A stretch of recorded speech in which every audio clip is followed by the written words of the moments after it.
In this video, we are going to discuss Module 5 Fourier Transform and Fourier Integrals.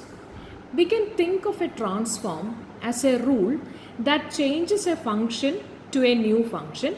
Like for example, differentiation is a transform which changes a function into its derivative. Fourier transform is actually a transform that changes a function in x to a function in omega as shown here. Now the Fourier transform of a real function f of x is defined as f of omega is equal to 1 by root 2 pi integral minus infinity to infinity fx e raised to minus I omega x dx. This is called the Fourier transform. Equation number 1 is also called complex Fourier transform. Now, the next question is whether we can recover the function f of x. And that process is called the inverse Fourier transform or the Fourier integrals. So, the inverse Fourier transform of the function f of x is defined as f of x is equal to 1 by root 2 pi integral minus infinity to infinity f of omega e raised to I omega x d omega. So equation number 2 is called the Fourier integral representation, and this equation holds only at the points where f of x is continuous. At points of discontinuity, the LHS of equation number 2 is f of x plus f of x minus divided by 2, where f of x plus denotes the right hand limit and f of x minus denotes the left hand limit. Now let's discuss some questions on Fourier transforms. The first question is, find the Fourier transform of f of x is equal to 1 for mod x less than 1 and it is 0 for mod x greater than or equal to 1. Hence, evaluate integral 0 to infinity sin x by x dx. Now let's see how we can find out the Fourier transform. We know that the Fourier transform of a function f of x is given by f of omega is equal to 1 by root 2 pi integral minus infinity to infinity fx e raised to minus I omega x dx. Now let's substitute the value of the function f of x. We know that the function f of x is 1 for the interval mod x less than 1. So let's substitute that. 1 e raised to minus I omega x dx. We know that the function f of x is equal to 1 for mod x less than 1. Mod x less than 1 means the interval lies between minus 1 and 1. So this is equal to 1 by root 2 pi integral minus 1 to 1 cos omega x minus I sin omega x dx, since e raised to ix is equal to cos x plus I sin x and e raised to minus ix is cos x minus I sin x.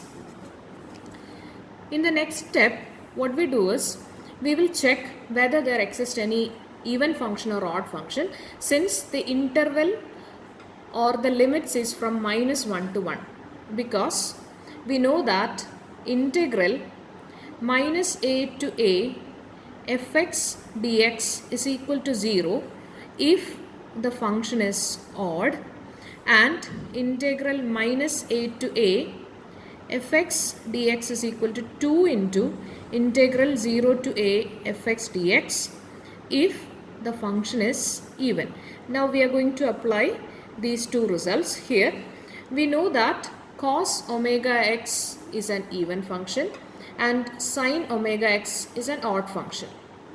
Therefore, integral minus 1 to 1 cos omega x dx will become 2 into integral 0 to 1 cos omega x dx 1 by root 2 pi. And what happens to sin omega x is that integral minus 1 to 1 sin omega x dx will become 0, since sin omega is an odd function. So this will become f of omega is equal to 2 by root 2 pi. 2 by root 2 pi will reduce to root of 2 by pi. Integral 0 to 1 cos omega x dx. Now this is equal to root of 2 by pi. Integral cos omega x is sin omega x by omega with the lower limit 0 and upper limit 1. Now this is equal to root of 2 by pi. When you apply the upper limit, this will become sin omega by omega. If you apply the lower limit, this will become 0. So the Fourier transform of the given function is given by root of 2 by pi sin omega by omega.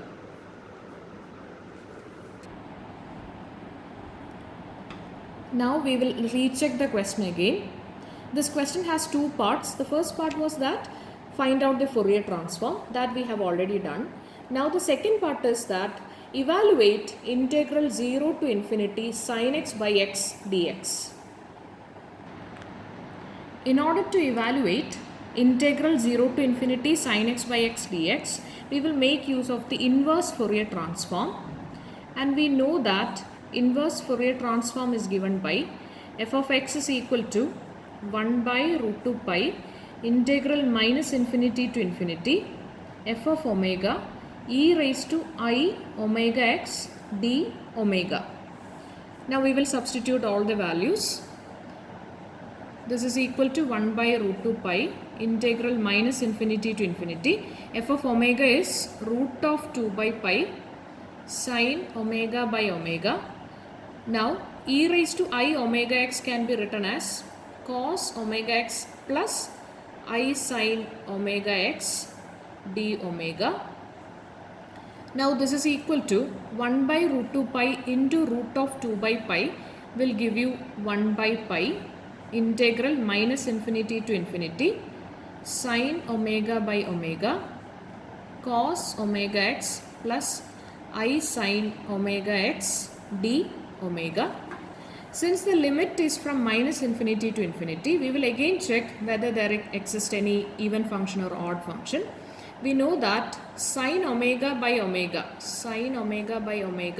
is an even function, cos omega x is an even function, sin omega x is an odd function, and even function into an even function will again give you an even function, and even function into an odd function will give you an odd function. So this integrand will become integral minus infinity to infinity will become 2 into integral 0 to infinity sin omega by omega into cos omega x d omega. Now this is equal to 2 by pi integral 0 to infinity sin omega by omega cos omega x d omega. So we got the function f of x as 2 by pi integral 0 to infinity this thing. From this equation we can write that integral 0 to infinity sin omega by omega into cos omega x d omega is equal to pi by 2 into f of x. Now put x is equal to 0. So the above equation will become integral 0 to infinity sin omega by omega into cos 0. Cos 0 is 1. D omega is equal to pi by 2 into f of 0. We know that f of 0 is 1 since the function f of x is defined like that. So integral 0 to infinity sin omega by omega d omega is equal to pi by 2 into 1. Now if we change omega to x, the same result can be written as integral 0 to infinity sin x by x dx is equal to pi by 2. That is, the value of the integral 0 to infinity sin x by x dx is equal to pi by 2. Hence the proof.